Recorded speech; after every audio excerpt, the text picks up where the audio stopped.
Bienvenue sur Oli et Thanato, le podcast inspirant qui parle de la mort et des deuils pour les vivants. Mais en réalité, ça veut dire quoi ? Dans mon approche, tout changement est considéré comme un deuil. Qu'il s'agisse d'un décès, d'une séparation, d'un licenciement, d'un burn-out, d'un accident ou d'une crise de sens, tous les types de deuil sont abordés ici sans tabou. Mon objectif est de vous transmettre des ressources et des réflexions pour appréhender toute notion de finitude dans nos vies. Partager le micro pour témoigner son vécu, décrypter un sujet d'actualité sous l'angle du deuil ou éclairer nos connaissances sur ces sujets, on peut vraiment dire que je parle de la mort et des deuils à toutes les sauces. Alors, qu'avons-nous au menu cette semaine ? Bonjour Céline, je suis ravie de Bonjour t'accueillir pour Charlène. un nouvel épisode en ce début d'année 2025. Rien de tel que toi pour te présenter, même si j'ai quand même l'envie de dire que tu es l'autrice de ce très joli livre qui s'appelle le Kintsugi. Déjà, ça nous met un petit visuel pour ceux qui sont en vidéo et ça va nous mettre un peu dans l'ambiance et dans le vif du sujet. Et puis, je te laisse te présenter de la manière dont tu le souhaites. C'est gentil, merci. Je suis ravie d'être là. Donc, je suis l'autrice du livre Kintsugi, l'art de la résilience. C'est comme ça qu'on s'est contacté au départ. Mais je suis également l'autrice d'une cinquantaine d'autres livres. Mais c'est vraiment celui-là qui me tient à cœur et qui correspond vraiment à ma mission de vie. Donc, j'ai hâte de partager avec vous qu'est-ce que c'est le Kintsugi et comment ça peut vous faire écho. Eh ben, écoute, je te propose d'y aller direct, hein. Tu me Ah, fais une d'accord. très belle transition pour introduire le sujet. Alors, Mhm. qu'est-ce que c'est le kintsugi ? Je suis pas sûre qu'il y ait beaucoup de personnes Hmm.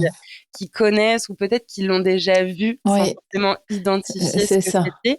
Et puis, les gens, ils vont peut-être se dire, mais on voit un bol avec des lignes d'or, quel rapport avec le deuil ? Et comme ça, on va Oui, pouvoir permettre à nos auditeurs et auditrices de comprendre c'est quoi le lien. oui. Alors c'est vrai que ça fait un très joli lien avec le deuil parce que ça parle de résilience, donc forcément. Le kintsugi au départ c'est un art japonais qui date du XVIe siècle, pour la petite anecdote, c'est parti d'un shogun. Un shogun c'est le chef des armées au Japon donc au XVIe siècle qui avait cassé son bol à thé préféré et il avait demandé à ses artisans de le réparer. Et il avait été très déçu par la réparation qu'on lui avait proposée, qui était une réparation traditionnelle avec des agrafes. Donc en fait, c'était pas très esthétique et puis surtout ça, c'était pas étanche, ce qui pose problème évidemment pour un bol à thé. Donc il avait demandé à ses artisans japonais de réparer de façon plus acceptable. Et c'est là que ces artisans ont eu l'idée que je trouve personnellement assez géniale, c'est de se dire le bol il est cassé.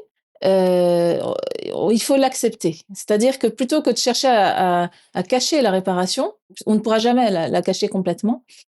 Et plutôt que de le jeter à la poubelle, ce n'est pas très satisfaisant non plus, ils se sont dit les failles sont visibles. Pourquoi pas jouer avec ça? Et du coup, ils ont décidé de souligner les failles au lieu de les cacher. Donc, et de les souligner pas avec n'importe quoi, avec de l'or. Évidemment, l'or, c'est le métal le plus précieux au monde. Symboliquement, c'est extrêmement fort parce que il y a tout un imaginaire autour de l'or. Et surtout, on dit souvent qu'un kintsugi est plus beau, plus fort, plus précieux d'avoir été brisé. Alors pourquoi plus beau? Je vais vous montrer pour ceux qui sont en vidéo. Tout simplement parce que, vous voyez, le bol a de ces belles lignes fractures d'or. Si je compare, j'avais le même bol au départ, hein, j'en ai un autre qui est intact. Alors c'est vrai qu'il est très beau ce bol, mais quand on compare, celui-là a une histoire, celui-là est unique au monde. Personne, un peu comme, c'est une bonne métaphore de la vie, parce que nous aussi, par rapport à tout ce qui nous arrive, on construit un parcours de vie qui est absolument unique au monde. Donc c'est ça l'idée du kintsugi, c'est de dire on est plus beau d'avoir été brisé, paradoxalement. Et puis on est également plus fort parce que comment dire, on utilise une colle qui est issue du laquier, l'arbre du laquier, c'est une résine, donc c'est une résine extrêmement forte. On va dire c'est l'équivalent de la colle époxy de l'époque. Donc on dit souvent qu'un bol kintsugi, s'il retombe, il se recassera pas aux failles où il a déjà été réparé. Il pourra peut-être se casser à un autre endroit, mais voilà. Donc il a été consolidé paradoxalement du fait d'avoir été cassé et plus précieux. On vient de le dire sur l'or. Évidemment, notre bol, paradoxalement, il a été brisé, mais il a pris beaucoup de valeur par le matériau qu'on utilise, mais également par le temps qu'on a passé à le réparer, et tout l'investissement en argent et en temps qu'on y met. Et ça, c'est une belle métaphore, là encore, de nous. C'est-à-dire, est-ce que on a envie de passer ce temps et cet investissement sur nous? Hmm. J'aime beaucoup, ça me parlait. Et moi, j'ai découvert le kintsugi, je l'ai découvert notamment avec ton livre. J'ai mis un petit moment avant de te contacter parce que j'ai découvert il y a Mmh. quasiment plus de 2 ans, si je dis pas de Mmh. bêtises. Et c'était au moment où justement je me suis spécialisée dans l'accompagnement des deuils et je trouvais que ça faisait énormément sens. Je trouvais ça Mmh. très poétique aussi. Oui. Et je trouve que justement, parfois, les métaphores de, bah voilà, je casse, comme tu viens de le montrer, en fait, si on prend un objet, moi, je le dis souvent, bon, voilà, je vais donner une marque, mais là, on va tous acheter une tâche chez Ikea. Voilà, on a Mmh. tous la même, Mmh. Mmh. elle a rien de très unique. Par contre, si je la casse et que toi tu la casses et qu'on la répare chacune de Oui, notre côté, bah, elles seront différentes et du coup, elles seront c'est devenues uniques. c'est Et ça. c'est une métaphore que j'ai beaucoup utilisée avec les personnes que j'accompagnais. Et je trouve que même, et on y viendra peut-être après, mais dans le fait de mettre les mains dans la matière, de Mmh. toucher, Mmh. d'accompagner justement la transformation de ces cicatrices, de ces blessures, de ces failles, de ces cassures, qu'importe finalement le mot qu'on met, que ces blessures d'ailleurs pour moi elles soient physiques, qu'elles soient émotionnelles, Oui. psychologiques, internes.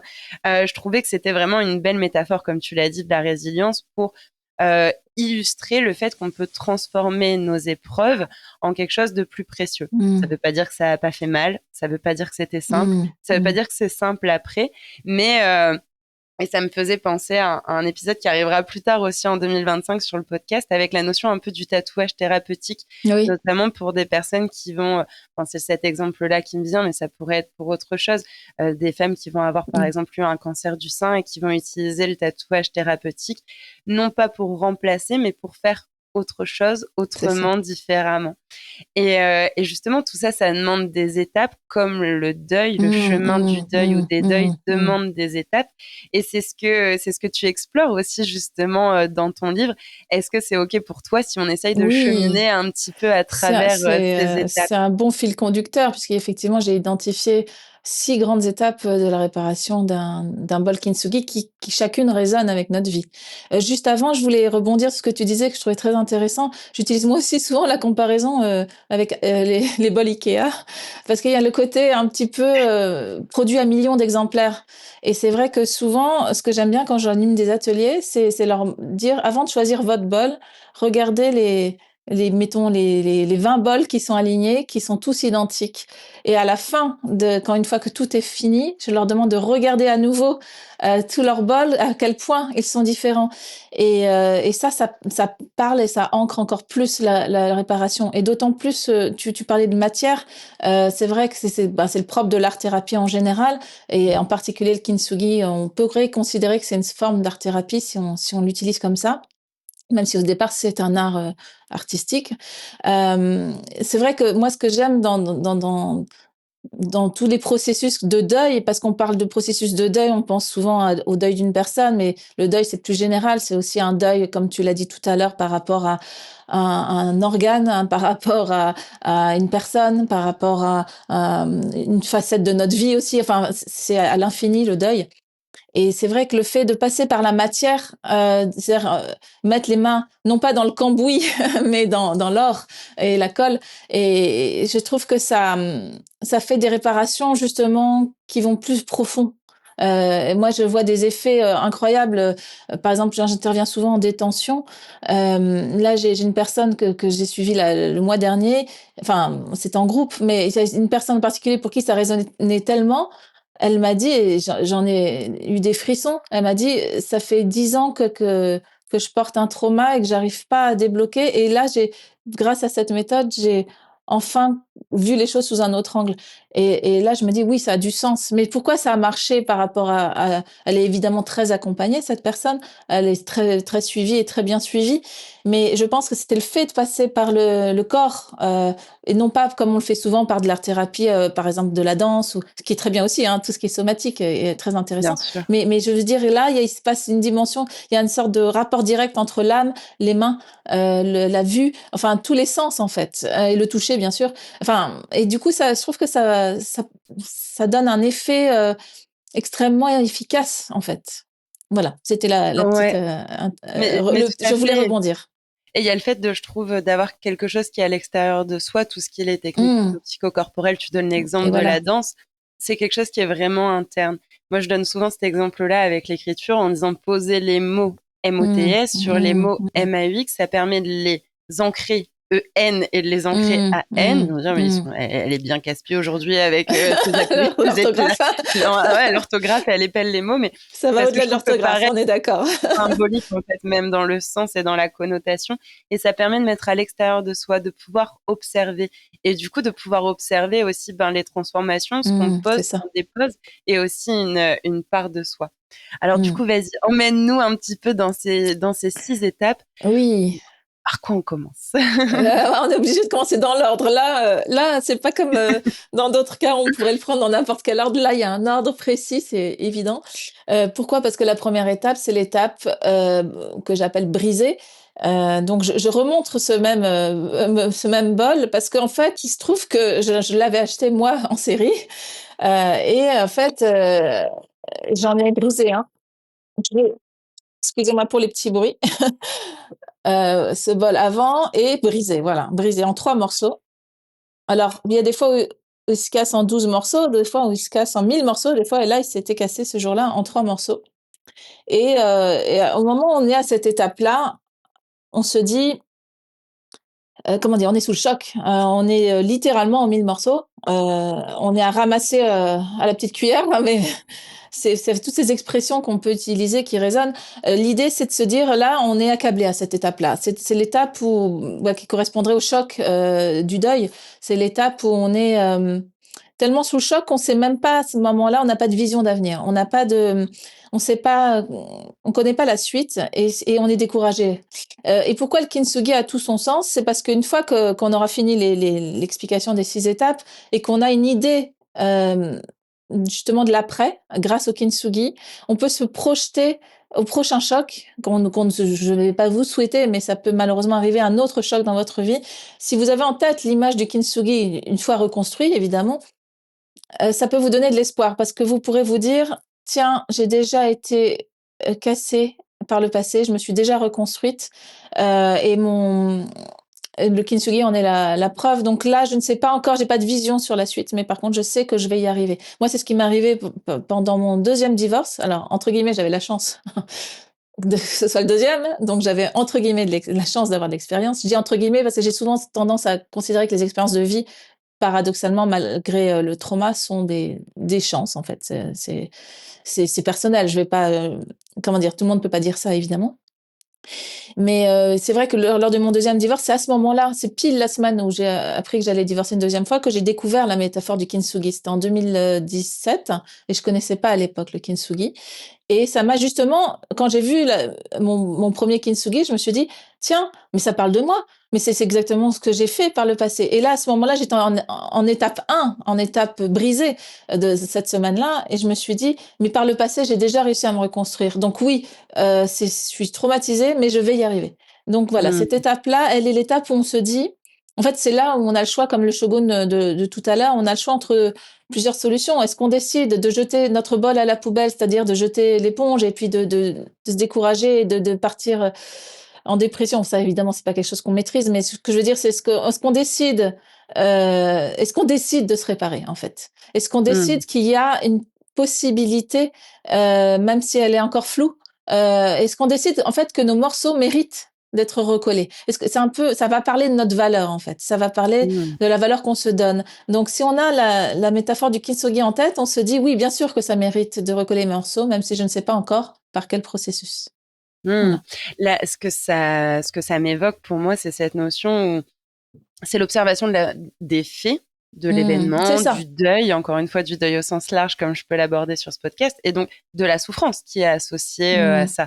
Même si on enlève simplement la notion du deuil et qu'on se dit, OK, une tasse qu'on nous a par exemple offerte ou un objet qu'on nous a offert, auquel on tient, si cet objet il tombe et qu'il casse, ben tout de suite c'est l'observation de ça me fait mal, ça me touche, je suis triste, je suis déçue que cet objet qu'on m'a offert qui avait une valeur peut-être pas financière mais simplement symbolique qui est parfois beaucoup plus importante et beaucoup plus riche que la valeur financière et ça représentait tellement pour moi.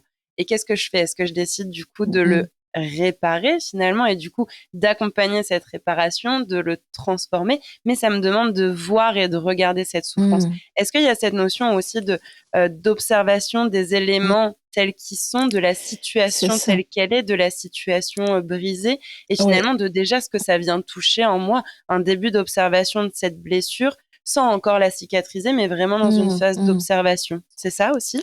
Tout à fait, il y a une notion d'évaluation, des faits. C'est-à-dire que là, il se trouve que le bol que je vous ai montré était brisé en 3 morceaux, mais le même bol, j'ai déjà, brisé d'une autre façon et là, c'était 1000 morceaux. Donc la question, c'est qu'est-ce qu'on fait, quand c'est complètement brisé? Ce qui peut nous arriver dans la vie également. Alors ce qui est beau dans la métaphore du kintsugi, c'est qu'il y a toujours une solution, heu, parce que et même imaginons que, un des tessons serait trop brisé, parce que ça peut arriver d'avoir de la poussière et on se dit: «Bah non, dans ces cas-là, on ne pourra pas faire du kintsugi». Eh bien si, parce qu'on peut faire, comment dire? On peut assembler avec d'autres morceaux, d'autres objets. Alors je vous montre un visuel parce qu'il y en a un dans mon livre que je trouve vraiment très représentatif de ça. C'est, donc c'est un bol qui a été, reconstruit en association avec un autre morceau. C'est là, il se trouve, c'est de l'écaille de tortue et en fait, ça parle de quoi? Ça parle du fait qu'il y a toujours une solution, ça parle de l'aide que peuvent nous apporter les autres également et puis Mmh. ça parle de combler ses manques. Ça parle métaphoriquement de plein de choses et là, on a choisi de l'écaille de tortue dans le cas que je vous ai montré, mais on pourrait très bien imaginer de le colmater avec, le matériau, usuel du kintsugi, donc un mélange de farine, de laque et de terre en poudre qui recrée le tesson et imaginez que le tesson, là, il est en écaille de tortue, mais il pourrait être aussi tout doré. Donc, tant qu'il y a du tesson, il y a de l'espoir. Tant qu'il y a, ne serait-ce qu'un ou 2 tessons à assembler, vous pourrez, en théorie, reconstruire tout le reste en or. Donc plus on est brisé, plus on va être doré. Donc c'est à l'infini. Mmh. Donc oui, il y a cette part d'évaluation des dégâts. Est-ce que je suis en 3 morceaux? Est-ce que je suis en 1000 morceaux? Et puis après, qu'est-ce que je décide? Mais effectivement, il y a une notion où on fait une pause et pas la pause de patienter l'étape 3, mais une pause juste d'observation pour dire qu'est-ce qu'on décide, prendre le temps, comme tu viens de le dire, d'observer l'état des lieux des choses et, et, et vraiment de prendre cette décision de se réparer. C'est pas juste quelque chose de passif en fait. C'est vraiment une décision active et le fait de participer activement à notre reconstruction, fait que ça l'accélère forcément. Enfin accélérer, c'est pas forcément le terme avec le kintsugi qui est une thérapie extrêmement lente, mais ça Mmh. la consolide en tout cas, hein. Ça c'est pas du travail vite fait, c'est comme, on en reparlera en étape 3, mais c'est vrai que si par exemple, vous avez un plâtre et que vous enlevez le plâtre trop tôt, ça ne sert à rien. Ouais, Il faut pas brusquer non plus les choses et on le sait tous que dans le deuil, il y a un processus, bien sûr. qui voilà, avec justement des étapes, qui j'ai jamais pensé, tiens, ça me fait penser en te parlant, de plaquer en fait les étapes du deuil qui ont été théorisées, directement, au kintsugi. C'est évident que ça Mmh. marche. Je vais regarder ça de plus près. Bon, bah ça fait sens alors toute cette histoire. Ah oui. Mais donc ouais, du coup pour parler, j'aime beaucoup ce que tu disais avec l'exemple de l'écaille de tortue et cette notion un peu de symboliser le soutien des autres. Et on Mmh. sait à quel point les autres, dans un processus de deuil, c'est toutes ces notions d'interdépendance où on est les uns avec les autres. Et j'ai besoin des autres dans la vie Mmh déjà de mh. base dans mon quotidien. Et j'ai aussi besoin d'eux ou d'elles, de ces personnes, dans ces moments qui sont difficiles justement pour me reconstruire, pour me mettre un coup de boost, pour voir certaines choses parfois aussi en Mmh. moi. Mmh. Et donc du coup, après cette étape de briser, ok, tous les morceaux sont là, en 3, en 1000, selon les personnes. J'ai observé. Qu'est-ce que je fais ensuite? Mmh. Qu'est-ce qui va Mmh. se passer dans ce temps et dans ce chemin? Je voulais juste rebondir sur ce que tu disais sur l'aide parce que ça me faisait penser à une chose, c'est que souvent on voit les gens qui nous aident, mais souvent quand je donne des ateliers, je fais travailler aussi sur le fait que nous aussi, on a une part de notre tesson à nous sur le bol de kintsugi de quelqu'un d'autre. C'est-à-dire qu'on peut être l'écaille de tortue de quelqu'un d'autre et souvent Mhm. ça peut participer aussi à notre processus de reconstruction, de reconnaître notre valeur à nous aussi. Et ça, souvent, c'est l'étape qui est la plus difficile pour les gens, c'est de reconnaître d'avoir leur propre appréciation, en fait. Voilà, c'était une petite parenthèse. J'aime bien rebondir sur ce que tu me dis. Mais pour répondre à ta question, pour pas perdre le fil, on est donc maintenant après sur l'étape 2. Alors, l'étape 2, c'est l'étape d'assemblage.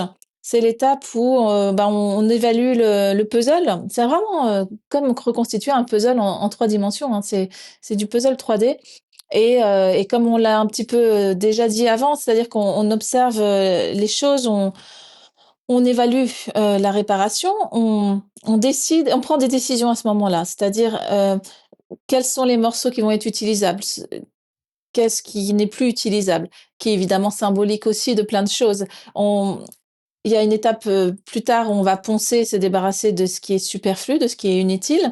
Mais il y a déjà cette étape-là. Imaginons que vous trouviez un tasson en poussière. Symboliquement, ça peut représenter une partie de vous qui n'a plus sa raison d'être et qui peut être transformée en or. Vous voyez, on peut mettre du sens à chaque étape fine également. Il y a un peu cette Euh, notion de faire du tri, du coup, de voir ce ouais, qui est ouais, tout à encore fait. bénéfique et utile et Voilà, de le laisser exactement. de côté. Moi, je dis parfois, et c'est marrant, c'était revenu il y a pas très longtemps dans un événement, dans un talk où alors c'est plus symbolique, je trouve, quand une personne part et décède, ou un Mmh, animal, mais on laisse un bout de nous. Il y a aussi une part de mmh. soi qui part et qui meurt, un peu comme à l'automne avec les feuilles qui meurent et qui Oui. meurt avec cette personne. Et du coup, Mmh. ça me fait écho à ça quand tu le C'est dis là. ça. Oui. Et ben, c'est-à-dire que on parle, je trouve qu'un mot qui résume tellement et le deuil et le kintsugi, enfin, qui font écho l'un avec l'autre, c'est le mot acceptation. Donc effectivement, il faut parfois accepter, enfin, ça va avec évidemment l'idée du lâcher prise. Hem, Dans l'acceptation, c'est accepter ce qu'on ne peut pas changer.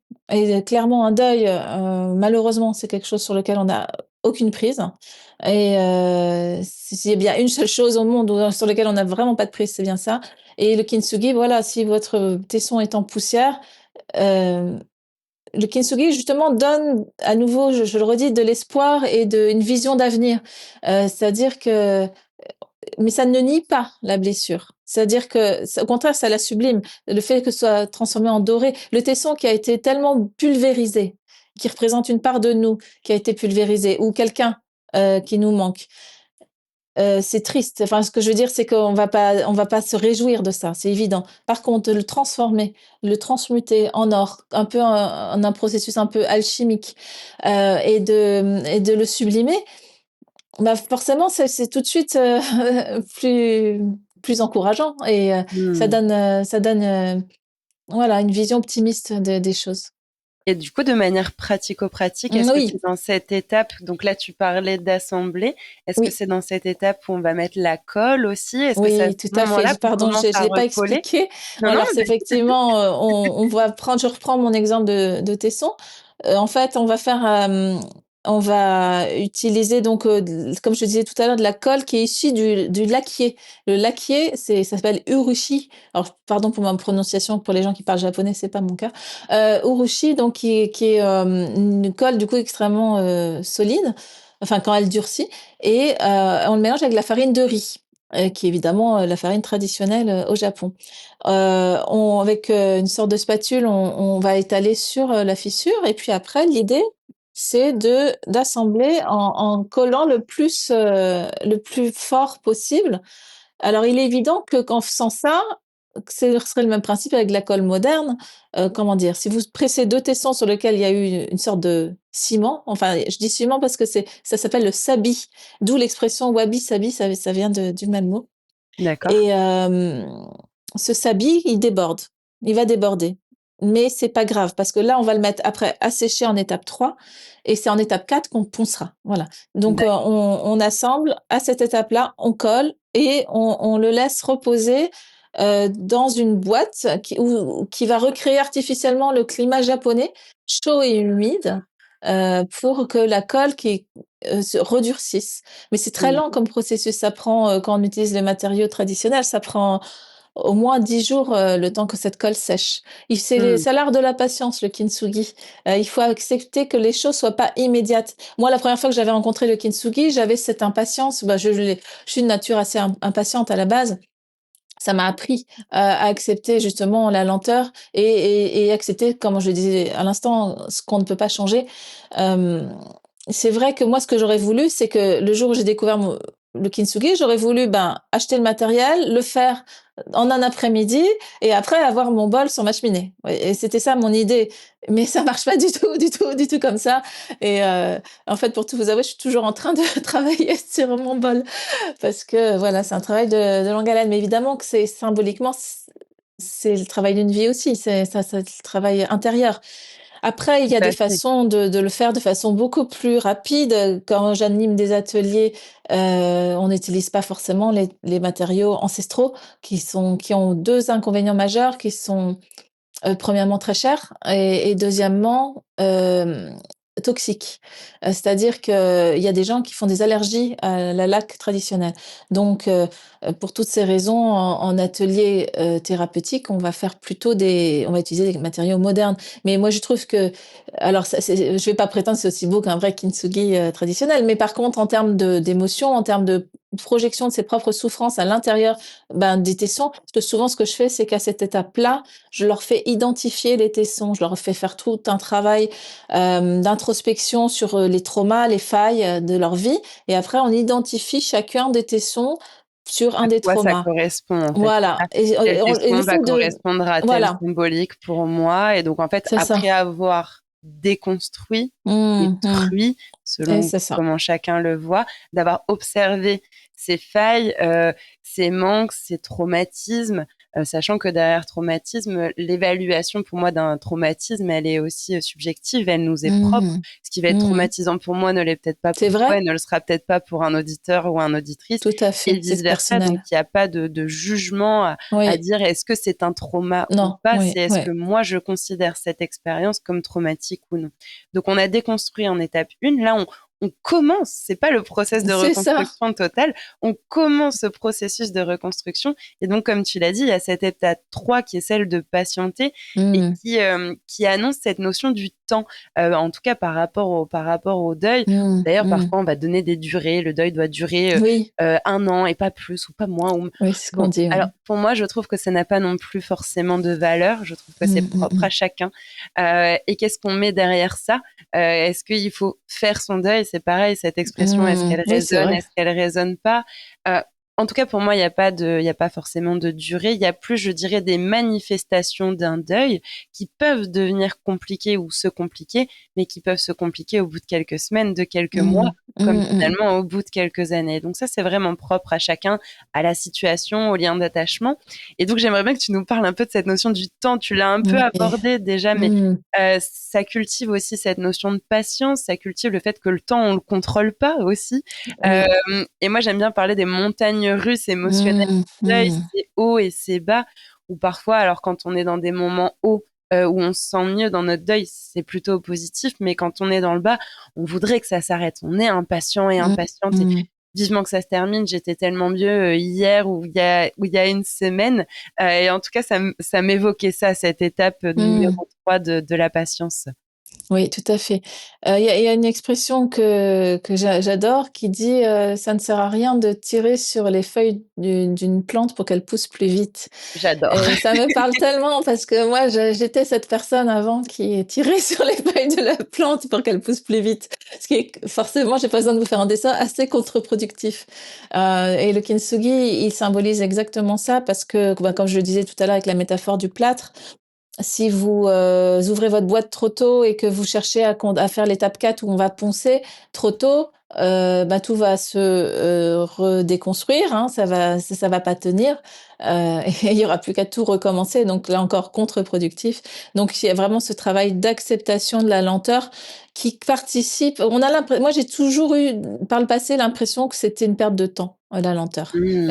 Je suis quelqu'un qui a tendance à vivre à 100 à l'heure et c'est très récent que c'est grâce au kintsugi, je pense, que j'accepte qu'il y a un avantage à la lenteur, qu'il y a que et que j'étais ce genre de personne qui disait que se reposer, c'était une perte de temps. ou dormir, c'était une perte de temps. Et Ouais. en fait, non, tout ça participe bien évidemment à plein de choses positives, ne serait-ce Il y a que un temps qu'avoir en l'énergie. fait. En fait, on pourrait voir les choses plutôt comme un investissement sur soi Tout plutôt à fait. une perte de temps. Donc effectivement, le kintsugi, par la force des choses, ne serait-ce que par le fait que c'est impossible de faire autrement, nous force à cette attente. Et souvent, quand j'anime des ateliers, c'est le moment où j'en profite pour leur donner beaucoup de graines autour de la pleine conscience. Parce que la pleine conscience, forcément, euh, comment dire, le principe de la pleine conscience, c'est de dire qu'on ne hiérarchise pas les moments, que chaque chose qu'on vit a la même valeur en fait, qu'il n'y a pas de jugement de valeur et du coup, si on arrive à vivre en pleine conscience, ce qui n'est pas mon cas, je me présente pas comme ça, je j'ai pas cette prétention, mais en théorie, si on arrivait à vivre tout le temps en pleine conscience, on serait tout le temps dans une sorte d'équanimité, de,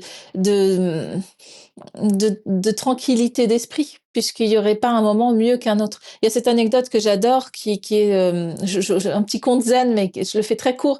C'est c'est un moine bouddhiste qui va voir son maître et qui lui dit bonjour maître, est-ce que vous pensez que je suis prêt? Je suis prêt à devenir maître à mon tour. Et le maître lui dit, bah, écoute, c'est très simple. Je le fais vite fait, en fait, ce que je veux dire, c'est avec mes propres mots. Hein. Il lui dit, c'est très simple. Aujourd'hui, il pleut. Euh, où as-tu mis ton parapluie en arrivant? Est-ce que tu l'as mis à gauche de tes chaussures ou à droite de tes chaussures? Et l'apprenti dit, je suis désolé, je me souviens pas.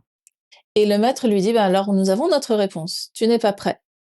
Et comment, maître, comment se fait-il? En fait, tu n'as pas fait attention à ce moment où tu as mis ton parapluie. En quoi ce moment où tu poses ton parapluie est moins important dans ta vie qu'un autre moment? Et donc, voilà, je trouve que c'est une bonne métaphore de la pleine conscience. Donc, c'est vrai que souvent, quand j'anime des ateliers, je leur fais faire beaucoup d'exercices autour de la pleine conscience qui permettent de. Alors, c'est pas la séance qu'ils préfèrent en général parce que souvent il y a cette frustration qu'on a recalé notre bol, on l'a retrouvé en plus avec plein de cicatrices marron pleines de grumeaux en gros et on a hâte d'aller le poncer, on a hâte de passer à la suite et là je leur dis non, vous allez attendre. Mais c'est Mmh. évidemment qu'il y a des temps incompressibles dans notre vie également. En particulier quand j'interviens en prison où là le temps d'attente est forcément plus que Bien décuplé, sûr. la notion de pleine conscience a d'autant plus de sens. Donc, si on peut leur donner ne serait-ce que quelques graines, c'est toujours ça de prix. Mais c'est vrai que souvent, cette étape paraît de loin la moins douloureuse, mais en fait, c'est parfois la plus longue, la plus difficile à vivre des 6 étapes, parce qu'on demande une patience à un moment où on est très motivé. Mais c'est ça la vie aussi. Tout à fait.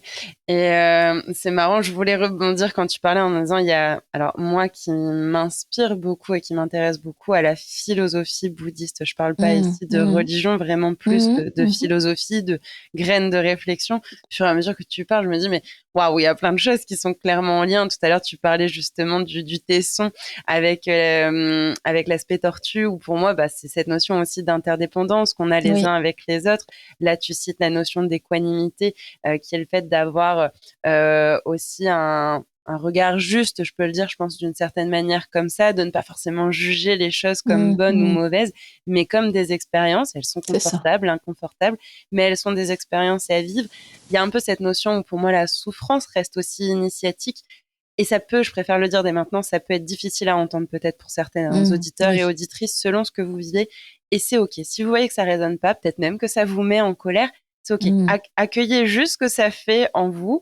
Et mmh. j'accueillerai aussi si éventuellement il y avait de la colère qui émanait envers moi par rapport à ces propos. Mais j'espère qu'un jour vous verrez ces notions-là et que tu donnais l'exemple de il faut pas tirer sur les feuilles d'une plante. Moi, je donne souvent deux métaphores, mais qui sont plutôt culinaires. J'aime bien manger. Une qui est en lien avec le vin, où généralement on dit que pour un bon vin, bah voilà, il faut le Mmh. laisser reposer, il faut le Oui. laisser s'aérer, il faut le laisser vieillir. Mais aussi pour un fromage, ça dépend si vous Mmh, préférez la mmh. boisson ou si vous préférez le fromage, les deux allant très bien ensemble généralement. Mmh. Mais pareil, un fromage, il a besoin de vieillir Et c'est ça. souvent, en plus, ce qu'on aime dans le fromage, ce qui est de base, bon, ça va être un peu familier, mais ce qui est quand même de base un peu pourri, quoi. Enfin, faut pas l'oublier non plus. Mais c'est cette notion où il y a besoin de laisser reposer, Mm, infuser. On peut mm, le voir avec le thé, mm. hein. Si on laisse Oui. tremper le thé juste 2 secondes, bon, on va boire de l'eau chaude, quoi. Ça va pas être terrible, de l'eau chaude un peu Mm, colorée. Alors mm. que si on le laisse infuser quelques minutes, et ben justement, on va pouvoir le déguster avec un goût qui va être différent. Donc, les notions de se reposer, de laisser infuser, d'accepter que on peut pas aller plus vite que la Ouais, musique, qu'il c'est y a ça. un temps pour tout. C'est vraiment, en tout cas, dans le deuil, quelque chose qui est pour moi hyper frustrant. Tu parlais de frustration à un moment Mm. tout à l'heure, mais en même temps qui enseigne énormément. Et c'est un apprentissage que souvent on voit pas sur le coup, que j'ai le sentiment, et en tout cas dans mon vécu et dans les personnes que j'accompagne, la plupart du temps on le voit après. Une fois qu'on a passé ces étapes où on se dit ah ouais, en fait le temps il est aidant quand on fait aussi quelque chose Mm. de ce temps. Et finalement ce temps que tu permets aux personnes, enfin que tu invites aux personnes à prendre pendant les ateliers, le temps que bah voilà tout colle en fait, et ben Mm. finalement c'est aussi une invitation à ça. Oui. Et du coup je pense que c'est important. Et donc, du Mm. coup, bah, tu parlais tout à l'heure, après, on va venir poncer. Je Oui. crois que c'est bien, on a été frustrés, un peu impatients, on a compris, accepté ou pas cette notion du temps. Qu'est-ce qu'on vient poncer? Tout ce côté grumeau, comme tu Oui, c'est disais. ça. Bon, le mot grumeau est pas forcément très adapté au vocabulaire du kintsugi, mais comme ça, au moins, vous voyez à quoi ça ressemble. Donc on se retrouve alors, après avoir tellement patienté, on peut enfin ressortir notre bol de notre boîte. Je dis bol, évidemment, ça peut être n'importe quel autre objet, hein.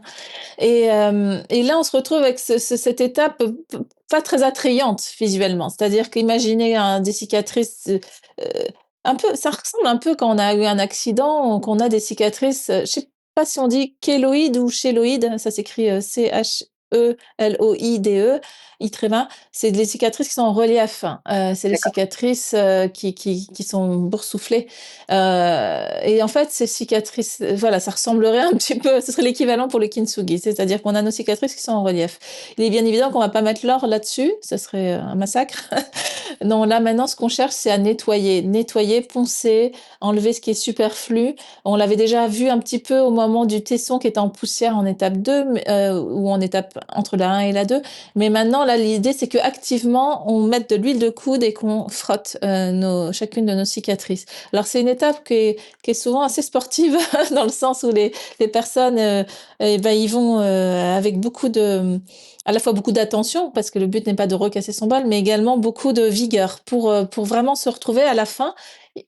En fait, en gros, toutes nos cicatrices deviennent poussière on se retrouve avec une marque marron à la place de la cicatrice. Et un vrai kintsugi bien fait, en théorie, on pourrait fermer les yeux et toucher et que normalement, en théorie, on ne sentirait plus de démarcation entre le bol et la cicatrice, à part par la texture. D'ailleurs, c'est intéressant, dans mon dernier atelier, il y avait une personne aveugle, alors, qui heureusement se faisait aider parce que sinon ça aurait été trop compliqué pour certaines étapes. Mais j'avais dit en souriant que ce serait la personne qui serait experte de la réparation, de l'évaluation de la réparation de tout le groupe, Mmh. parce que voilà, il y a cette notion de toucher. Donc en plus ce qu'on peut faire évidemment symboliquement, c'est parcourir avec ses doigts les cicatrices une fois qu'elles sont bien lisses, que c'est très doux et c'est tout notre parcours de vie en fait. Puisqu'on a dit tout à l'heure, chacun de nos tessons, on peut les avoir identifiés en référence, en écho avec nos propres douleurs. Donc cette étape-là, elle est évidemment, chaque fois que je fais faire une étape en atelier, je fais d'abord travailler en introspection avant de le faire dans la matière, ce qui a du coup beaucoup plus de sens. Donc c'est l'étape où on va noter tout ce dont on veut se débarrasser, tout ce dont on n'a plus besoin dans notre vie. Donc on le note et après on le frotte. Et Mmh. symboliquement, ça fait du bien en fait. Ça, vraiment, ça libère. Et, euh, et après, pour finaliser cette étape-là, on va le colmater, parce qu'on parlait tout à l'heure du bol du shogun qui avait été réparé avec des agrafes qui n'étaient pas étanches. Là, on va utiliser une autre laque, une laque noire, qui va étanchéiser chacune des cicatrices une fois qu'elle a été frottée, poncée. Euh, donc, imaginez que le bol, au départ, donc, a des cicatrices marron, puis après, on recouvre au pinceau chaque cicatrice un fin trait de laque noire qui va donc encore plus parachever cette réparation. Dans ce que tu me dis, et c'est ce que ça m'évoque, justement, juste avant, je parlais de cette notion de faire le deuil. Qu'est-ce que ça veut dire faire le deuil ou ne pas faire le deuil? Comme si il y avait un moment où c'était fait, comme si c'était sur la to-do list, c'est bon, Mmh. on l'a barré, c'est Oui, fait, allez, on on-off, passe à voilà. autre chose. Exactement, on-off, quelque chose de très binaire. Et moi, à l'inverse, je préfère te parler de cette notion de d'intégrer nos deuils à notre Mmh. histoire de vie. Et quand C'est tu joli. parlais de se toucher, c'est comme si, alors si je garde cette expression faire son deuil, quand le deuil n'est pas encore fait, il y a Mmh. ces boursouflures, quelque chose Mmh. qu'on sent C'est en rugueux. relief. Ouais, ouais, C'est ouais, rugueux, ouais. exactement. Et une fois qu'on a travaillé dessus, ça vient travailler sur nous, c'est pas confortable, on Mmh. lâche des larmes, il y a de la Bien colère, sûr il y que a de c'est la pas déception, confortable. il y a plein de choses. Ça demande un effort, comme tu disais, le fait de frotter, de Mmh. venir foncer. Mais une fois qu'on a fait ça, finalement, ce deuil s'intègre en nous comme cette faille qui initialement était recouverte et qu'on voyait en relief Oui, c'est bien ça. intégrée. Il n'y a pas encore d'or finalement, donc c'est pas encore euh, Mmh. totalement mis en valeur, si je peux peut-être C'est me ça. permettre de le Ouais, dire ouais, comme ouais. ça, mais c'est intégré, c'est redevenu, et parfois il y a peut-être même des personnes dans le deuil, et peut-être que j'anticipe un petit peu l'échange qu'on va avoir derrière, mais il y a des personnes qui n'ont pas besoin de faire quelque chose de leur deuil ou de mettre du doré forcément, et qui ont peut-être Mmh. juste besoin de s'arrêter à voilà, c'est intégré, je me sens bien avec ça, je vais peut-être pas le transformer Oui. en quelque chose, et ça peut être OK aussi. Et du coup, bah, ça Mmh. me permet peut-être de faire le lien et de dire, bah, Mmh. et une fois qu'on met après cet or, est-ce que, et tu Mmh. peux me dire si ça résonne pas juste, mais en tout cas, c'est comme ça que je le ressens, comme si quand on venait mettre l'or, on le transformait en quelque chose. Alors quand je dis on Mmh. en fait quelque Mmh. chose, ça peut être de Mmh. l'ordre de Mmh. l'être, hein. C'est pas forcément à l'extérieur de soi. Ça peut être un projet. Je pense par exemple à des personnes qui vont monter des assos ou Oui. des projets même très personnels. On Mmh. vient qu'un état d'esprit qui va être différent ou changer dans des habitudes de vie. Ça fait sens pour toi ou pas du tout? Mmh. Alors ce serait presque, on anticipe un tout petit peu sur l'étape 6, la Ouais. transmission, mais ça, on va en reparler dans Mmh. quelques instants. Ce qui fait sens quand je voulais rebondir parce que c'est vrai que faut faire attention quand on parle du deuil à effectivement, je peux entendre que les gens soient en colère s'ils interprètent ce qu'on dit comme une négation des souffrances, ce qui n'est évidemment pas notre discours. Bien sûr. Je trouve que ce que tu viens de dire sur les cicatrices, quand elles sont encore marron, même si elles sont pas encore transmutées en or et qu'on les touche et qu'elles sont lisses, c'est ce côté où on a adouci la plaie. Pour autant, la plaie, on n'est pas en train de la nier justement. Quand on la suit des doigts, elle est là et on la reconnaît. On l'accepte, mais parce qu'on n'a pas le choix, comme on le disait dans les étapes précédentes, mais surtout elle est là. Heu, donc il s'agit à aucun moment et je voulais réinsister dessus parce que c'est un sujet qui est quand même particulièrement sensible, le deuil, que je connais bien personnellement. Hem, voilà, il s'agit pas de nier la souffrance, de dire, parce que ce sera un raccourci que parfois j'entends sur le kintsugi en disant: «Oui, bah, ça nie, la douleur, ça». Non, c'est vraiment l'idée d'accepter chacune des phases justement Mmh. pour mieux l'intégrer. Je trouve que le mot intégration est très bien choisi justement. Mais alors, Merci pour du cette coup, précision. pour C'est comment?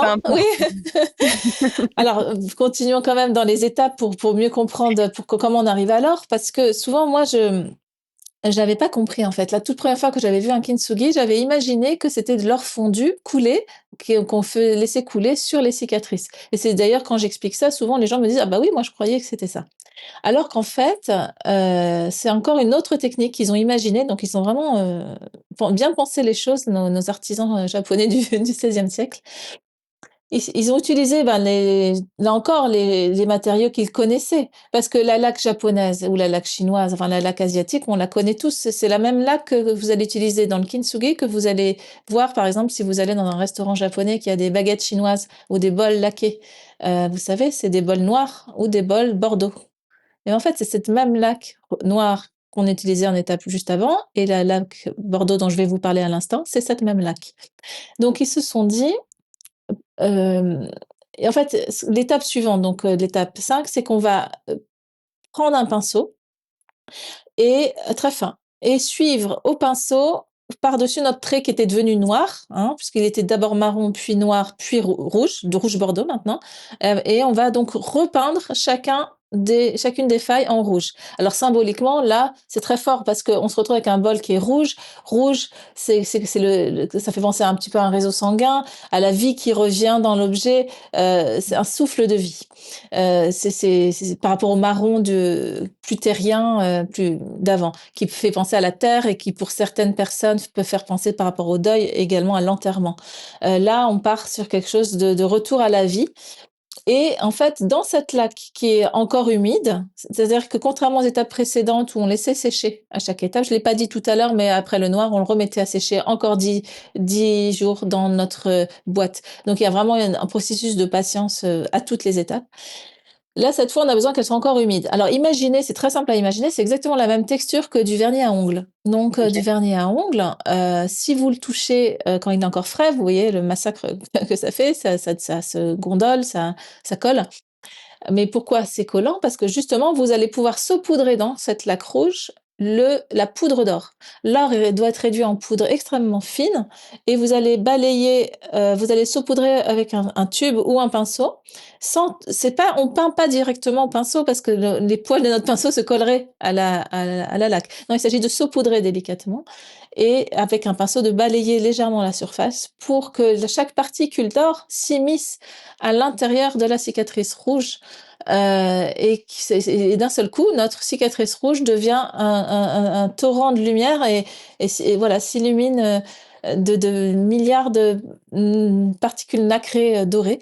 Et, euh, et c'est un processus qui est effectivement très satisfaisant par rapport à toute cette patience qu'on a eue par le passé. Il y a enfin le moment où on voit notre ligne s'illuminer et c'est un moment très fort. Donc cette ligne rouge bordeaux, comme tu dis, le fait de Mm, réinvestir aussi la vie d'une certaine manière, c'est ça. et ça fait sens dans le processus de deuil. Je parle souvent aussi d'une courbe en U. Il y a ce moment où il faut Ouais. plonger, se déconstruire, et on a l'impression que c'est un puits sans fond parfois, et puis après on remonte, et c'est cette notion où on va aussi réinvestir la vie. Donc je trouve ça symbolique que tu Mm, en parles mm, à ce mm. moment-là.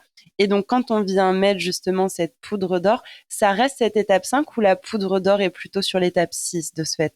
Bah, en fait, j'aime bien le séparer. En fait, le découpage, ça Oui, dépend. on Il y est a des d'accord. fois où je le mets Entre le la noir théorie et en la étape pratique. 5 et il y a des fois, là, parce que là, j'avais envie qu'on parle d'une étape 6 à part. C'est pour ça que je l'avais découpé comme ça, parce que D'accord. pour Ok. moi, l'étape de la transmission peut se mettre à part. Mais voilà. Mais pour répondre à ta question, on va dire que là, c'est l'étape 5, l'étape où on sublime. Ok. Et l'étape 6 c'est plus c'est justement l'observation, en fait. On avait en étape 1, quand c'était brisé, une observation des faits. En étape 6, c'est intéressant de justement comparer avec ce qu'on a vécu euh, en étape 1 et de comparer notre bol, justement, comparons entre ce bol-là et ce bol-là, Hmm. se ressouvenir de ce qu'on avait vécu pour mieux l'apprécier. Et puis surtout, c'est observer le résultat final. Une fois qu'on a tout, alors je passe plein de détails, mais on nettoie, voilà. Imaginons qu'on a maintenant notre bol qui est fini, qui brille de mille feux. Maintenant, c'est l'étape toute symbolique de qu'est-ce que ça représente, ce bol. Il représente plusieurs choses. Il représente premièrement notre parcours de vie. Il représente notre parcours de vie avec nos failles. On a chacun de nos tessons qui a été identifié comme une épreuve, mais chaque épreuve, quand je le fais travailler en atelier, je les laisse pas avec cette idée-là. Je les fais travailler sur qu'est-ce que cette épreuve m'a apporté. Alors c'est extrêmement dur cette réflexion que je demande parce il y a même une personne l'autre jour qui a refusé l'exercice parce que c'était heurtant pour elle. Elle m'a dit je peux pas mettre un mot positif sur le mot viol. Ce n'est pas possible pour moi. Et je pouvais vraiment l'entendre. Euh, mais alors j'ai expliqué en contournant un peu que évidemment je ne nie pas la souffrance, mais que par contre indirectement parfois on peut en prenant du recul, s'apercevoir qu'une épreuve a pu nous apporter quelque chose indirectement, ne serait-ce qu'une rencontre, ne serait-ce qu'une compétence ou un apprentissage ou peut-être d'être plus méfiant sur certaines choses plus tard. Enfin, je veux pas dire se fermer non plus, mais en tout cas, c'est sans fin. Enfin, on fait toute une liste de choses que ça pourrait nous apporter et je demande que chaque épreuve soit identifiée à, si possible, une chose positive que ça aurait pu nous apporter. Et en fait, après, du coup, ce bol n'est pas que la représentation de nos épreuves, mais également de tout ce dont on est fort. Parce que ces épreuves, ça représente je suis fort de telle chose, je suis devenu fort de cette compétence, je suis devenu fort de cette rencontre, etc., etc. Donc après, on observe notre bol, on sait donc que chaque tesson a été identifié et à une souffrance et à une transmutation. Et puis, l'étape 6, je dirais que ce serait l'étape de la transmission, c'est-à-dire l'étape où nous, on est en étape 6, ça y est, on s'est reconstruit, on sait que c'est possible, alors qu'en étape 1, on n'avait aucun espoir, aucune vision de l'avenir. Là, maintenant, notre bol, on considère qu'avec tout le temps qu'on y a passé, on y a mis tellement d'amour et d'énergie et d'âme que ce bol devient absolument unique au monde. Souvent, je fais la blague à des personnes parce qu'en détention, ils n'ont pas toujours le choix de venir. C'est-à-dire que ils n'ont pas forcément choisi l'activité. Et il y a des personnes qui sont pas réceptives au début et me disent bah non madame, désolée, c'est pas contre vous, mais ça, je suis pas réceptive. Et bon bah on joue le jeu quand même. Et puis à la fin des étapes, la dernière séance, je leur dis ben je comprends hein, que vous soyez pas réceptif, je l'accepte. Bon bah du coup on va faire un petit exercice, hop, on change les bols. Vous allez repartir avec le bol de votre voisin et vice versa. Et ils disent ah non hein, non non non non, je garde mon bol. Mais si tu gardes ton bol, c'est que tu y as investi beaucoup de toi. Et en fait, pour rien au monde, ils lâcheraient leur bol. Donc c'est pour dire que ce bol, il représente notre investissement sur nous, notre valeur, notre histoire, nos failles, mais également tout ce qu'on peut transmettre aux autres, c'est-à-dire voilà ce qui m'est arrivé. Moi, j'étais en étape 1 il y a encore quelques semaines, mois, années, mais maintenant, je suis passée par là. Donc, toi qui es en étape 1, qui n'a pas de vision d'avenir, qui est désespéré, dis-toi que je te transmets que c'est possible et je t'en donne la preuve par mon existence. Il y a une phrase que j'aime bien qui est jusqu'ici, vous avez survécu à 100% des épreuves de votre vie. Mm. Donc, je trouve que c'est ça, c'est l'idée de transmettre notre expérience. Ouais, il y a vraiment cette idée de finalement ce bol ou en tout cas cet objet qu'on a pu transformer avec le kintsugi, c'est le témoignage de notre reconstruction, de notre parcours, Voilà. du chemin de deuil parcouru finalement. Mmh. Et moi, je trouve ça important. Je parle aussi du modèle des saisons dans le Mmh. deuil. Et donc, il y a, si je le fais très très rapidement, l'automne où on va perdre les feuilles, l'hiver où c'est un moment où on va revenir Mmh. sur soi, on revient sur soi et en soi, le printemps où bah, justement, on commence à réinvestir cette énergie à l'extérieur, les Oui, bourgeons qui sortent. ce serait Et la sève, l'été, le rouge du kintsugi. exactement. Et l'été, ben, c'est là où il y a toute cette explosion Le soleil, d'odeurs, de la saveurs, lumière. le soleil. Et c'est souvent là où je dis, il faut Mmh. aussi regarder le chemin parcouru parce que Mmh. même si on le souhaite pas, à un moment ou à un autre, on aura à vivre d'autres épreuves, d'autres C'est ça, difficultés, petites, grandes, des petits deuils, des grands deuils. oui. Alors ça veut pas dire petit dans le sens où la souffrance est petite, mais peut-être moins importante, moins impactante, mais le chemin sera le même. Ça reste un Mmh. processus d'adaptation à la perte et le processus est plus ou moins long, plus ou moins impactant aussi selon ce qu'on vit. Donc c'est capitaliser sur ce qu'on a pu avoir, capitaliser sur ses ressources et c'est ce que tu dis, je trouve, Mmh. Mmh. à travers tes mots.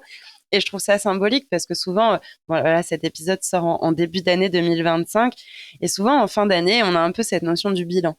Qu'est-ce que je Mmh. laisse à Mmh. 2024? Qu'est-ce que, ben finalement, un peu comme tout à l'heure, je disais parfois on laisse des personnes avec les personnes qui vont partir des parts de nous, des pensées, des Oui, émotions, des oui. habitudes, des attitudes, des vêtements, enfin qu'importe, mais on laisse généralement des choses. Ben, même si on est en début d'année 2025, rien ne vous empêche de encore peut-être laisser Mmh. certaines choses à 2024 si vous n'avez pas pris ce temps et se dire, OK, comment Mmh. j'ai envie, moi, de réinvestir ma vie. Alors, sans parler forcément de bonnes résolutions, si ça fait écho pour vous, très bien, mais juste ces notions de vers où j'ai envie d'aller. C'est Mmh. quoi la Mmh. direction? C'est quoi le sens? La nouvelle direction, nouvelle, pareil, prenez le mot s'il vibre et il résonne avec vous, mais finalement, cette nouvelle direction, elle émane de ce qui s'est passé aussi juste avant. Et du coup, Je me disais peut-être si justement cet épisode et ce contenu parlent aux gens, bon, bah, je répète, hein, le livre est là, et ils peuvent le retrouver assez facilement et les liens seront aussi dans la description. Mais peut-être, est-ce que toi, tu avais envie de nous partager une pratique, un rituel au-delà de tout ce que tu nous as partagé là et Mhm, qui mhm, aussi demande du temps et tout un cheminement, peut-être une pratique ou un rituel bien et sûr. où aussi, où est-ce qu'on peut te retrouver? Tu parles de ces ateliers Mhm, depuis tout à l'heure. Je me dis, il y en a peut-être qui sont curieux ou curieuses de se mhm. dire, mais moi aussi, je veux faire mon bol et je veux patienter et je veux Oui. justement en apprendre plus sur ce chemin, transformer, Mhm, développer un autre point de vue, un autre regard et finalement, ben voilà, avancer, me reconstruire sans nier cette souffrance, mais en l'intégrant à mhm. mon C'est parcours de ça. vie. Mhm, mhm. Euh, je voulais juste rebondir sur le mot témoignage que tu as utilisé. Je le trouve très fort, ce mot. Et je me disais en t'écoutant qu'en fait, c'est un témoignage à double sens. C'est un témoignage envers nous-mêmes, de nous à nous. Et donc, c'est très personnel, un kintsugi. Et après, on peut le poser, je disais sur sa cheminée, mais c'est symbolique, mais n'importe où. Mais à chaque fois, c'est un témoignage envers nous-mêmes de notre résilience. Mais après, c'est aussi un témoignage, comme je le disais tout à l'heure en parlant de transmission, envers les autres également. Donc, il y a vraiment cette notion de témoignage que je trouve forte. Pour te répondre sur, alors moi, ce que j'invite les personnes pour qui ça résonne. Alors, le kintsugi ne résonne pas vers tout le monde, mais pour les personnes chez qui il résonne extrêmement fort.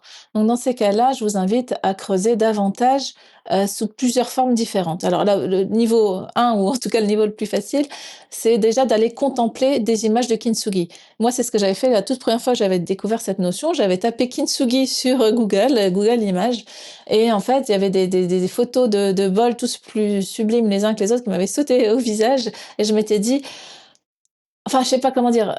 Maintenant, je suis habituée à voir des kintsugi, et à chaque fois, j'oublie à quel point c'est beau parce que je suis, comment dire, immergée dans le sujet. Mais à chaque fois que je tombe sur une nouvelle photo d'un nouveau kintsugi que je n'ai jamais vu, je me dis, je suis cueillie à chaque fois. Je me dis, ah ouais, c'est comme si j'avais une part de moi qui avait oublié. Oh, Et, waouh! et Vraiment à cette chaque fois, notion-là. je me dis, ouais. Et à chaque fois, ça me reconnecte. C'est assez fort. Donc, les gens chez qui ça résonne, déjà, étape un très facile à faire tout à l'heure, c'est vous tapez le mot kintsugi, Google Images ou l'équivalent, et vous regardez, vous contemplez des kintsugi. Vous en choisissez peut-être éventuellement un qui vous parle plus, et celui-là, vous pouvez quelques semaines, peut-être quelques jours, le mettre en fond d'écran. Enfin, voilà. Déjà, il y a un travail qui va s'amorcer. Moi, c'est ce que j'avais commencé par là. Après, il y a plusieurs autres façons de faire. Je les cite toutes, comme ça, vous verrez celle qui résonne le plus. Première possibilité, vous pouvez faire un kintsugi par un artisan kintsugi qui fera la technique traditionnelle, et qui vous fera, parce que par exemple, vous avez un bol de famille que vous avez brisé, que vous adorez. Tu parlais tout à l'heure d'aspect sentimental. C'est pas forcément la valeur. C'est peut-être un bol à 1 euro, mais qui a une valeur très forte. Voilà, si vous ne sentez pas de le faire vous-même, vous pouvez très bien confier votre bien le plus précieux à un artisan, et vous recevrez ce bol kintsugi, et ça sera sublimement bien fait. Deuxième possibilité, vous initiez à la technique traditionnelle avec les matériaux traditionnels, avec toutes les précautions évidemment qu'on vient d'indiquer sur l'allergie, sur tout ce qu'on vient de dire, mais ça c'est la voie royale, c'est-à-dire que c'est idéal pour s'immerger dans le sujet, mais c'est un long apprentissage, et c'est assez difficile, donc il faut vraiment investir sur soi. Et puis la troisième possibilité, ce serait enfin il y a encore plusieurs, vous offrir un kit kintsugi qui va permettre de vous faire chez vous tout seul votre propre kit, et ça c'est, enfin, votre propre kintsugi avec des matériaux modernes. Alors ça c'est beaucoup plus rapide, mais c'est très satisfaisant quand même, hein. Moi je trouve qu'il faut pas dénigrer ça. Il y a un aspect vraiment thérapeutique d'avoir, même si on l'a fait, oui, peut-être pas aussi parfaitement qu'avec les vrais matériaux, mais voilà, pour moi, ça a beaucoup de sens. Et puis, dernière possibilité, le faire avec moi. Effectivement, j'ai régulièrement des ateliers sous plusieurs formes, et ça peut. Et là, moi, l'idée, c'est pas. Certains proposent des ateliers kintsugi qui sont vraiment purement sur le recollage. Moi, je pense que vous l'aurez compris en m'écoutant, c'est ce qui m'intéresse, c'est la symbolique. Donc, c'est de faire au passage des exercices d'introspection qui vont nous permettre, comme je le disais, d'identifier chaque tesson, d'investir.